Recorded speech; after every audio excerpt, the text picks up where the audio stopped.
Olá, bom dia. Estamos de volta com as principais notícias do Brasil e do mundo desta terça-feira. Eu começo com um balanço do coronavírus aqui no Brasil, que registra a média móvel de cerca de 1.600 mortes diárias e o país completa 20 dias de estabilidade em patamar elevado de vítimas da Covid-19. Mais 1.010 mortes foram confirmadas no Brasil em 24 horas.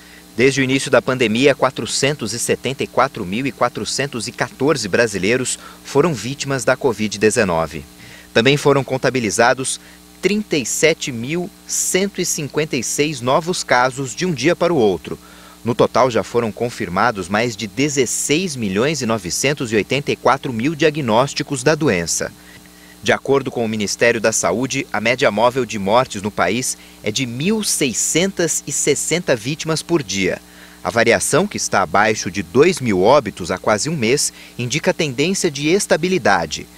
E a média de novos casos está em 62.666 confirmações por dia, também indicando tendência de estabilidade.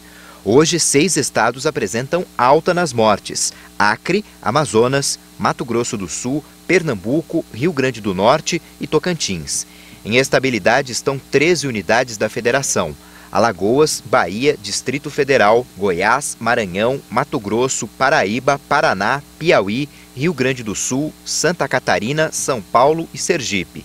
8 estados registram queda: Amapá, Ceará, Espírito Santo, Minas Gerais, Pará, Rio de Janeiro, Rondônia e Roraima.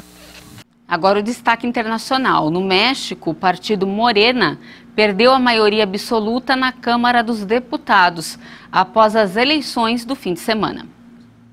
Mesmo assim, ele não deixou de comemorar que sua coalizão política manteve a maioria na casa. Apesar de ter perdido cadeiras, ele vai permanecer com o controle de questões-chave, como o orçamento nacional. Como resultado dessa eleição, os partidos que simpatizam com o projeto de transformação que está em andamento vão ser maioria na Câmara dos Deputados. O projeto de transformação que está em marcha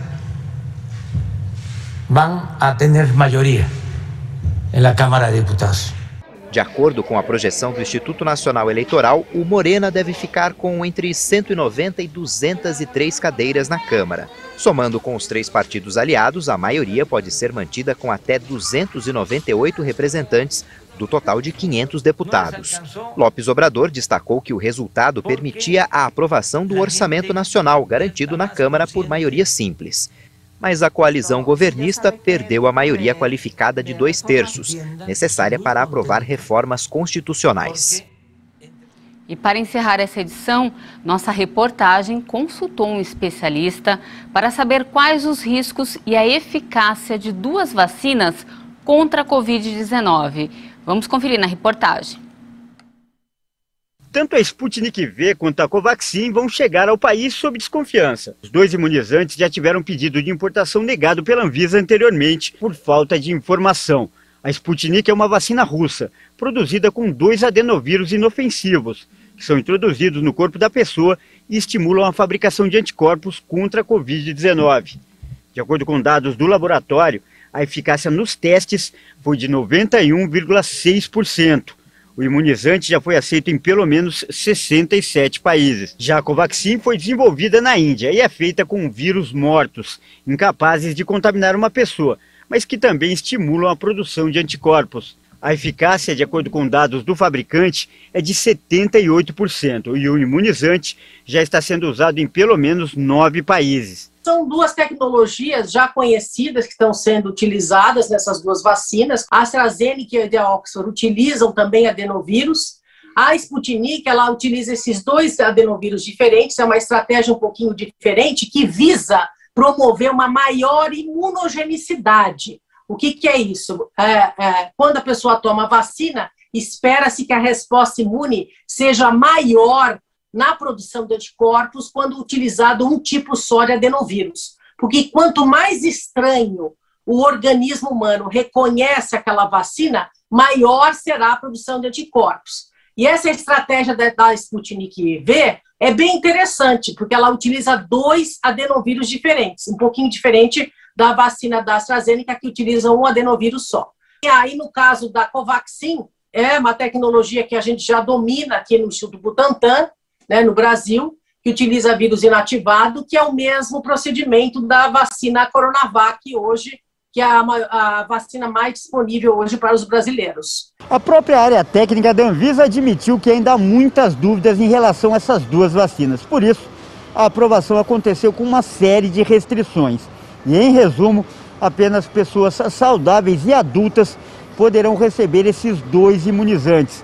Gestantes, mulheres que pretendem engravidar no prazo de 1 ano e pessoas com doenças crônicas, entre outras, não poderão tomar. Os lotes desses dois imunizantes que chegarem ao Brasil ainda terão de ser vistoriados pela Anvisa antes da distribuição. E caso não estejam de acordo com as normas estabelecidas pela agência, a autorização pode até ser cancelada. A Anvisa, ela autorizou o uso dessas vacinas com restrição, no sentido de que hoje nós temos poucas vacinas disponíveis, né, e a gente percebe que nós não estamos no controle da pandemia no Brasil, a porcentagem de indivíduos vacinados ainda é muito baixa, e a gente poderia estar vacinando mais, mas por conta da falta de vacinas, a gente está imunizando muito pouco. Então, elas estão entrando nesse cardápio de vacinas hoje para justamente ajudar numa maior imunização dos brasileiros. Apenas 1% da população terá acesso aos 40 milhões de doses da vacina russa e indiana. A Sputnik V foi liberada apenas para 6 estados do Nordeste. Essa quantidade deve ter pouco impacto na fila de espera, segundo especialistas, mas já representa uma ajuda. A vacina é um capital de risco que precisa ser investido. Não é fácil investir em vacina, e muito menos em épocas como essa, que nós precisamos investir em vacina e termos vacina para a população mundial.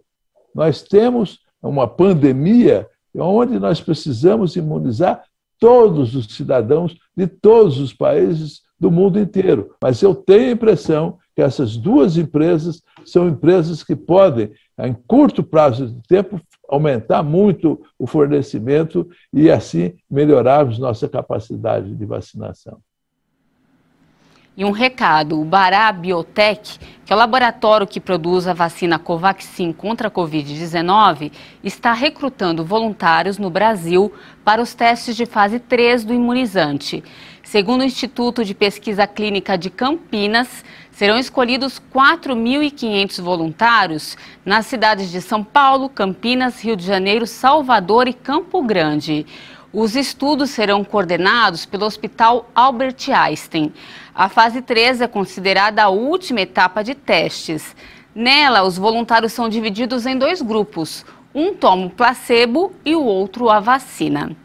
É isso, está dado o recado, essa edição fica por aqui. Muitíssimo obrigada pela sua companhia e a gente volta a se encontrar amanhã, na edição das 10 horas. Não vai perder, hein? Até mais!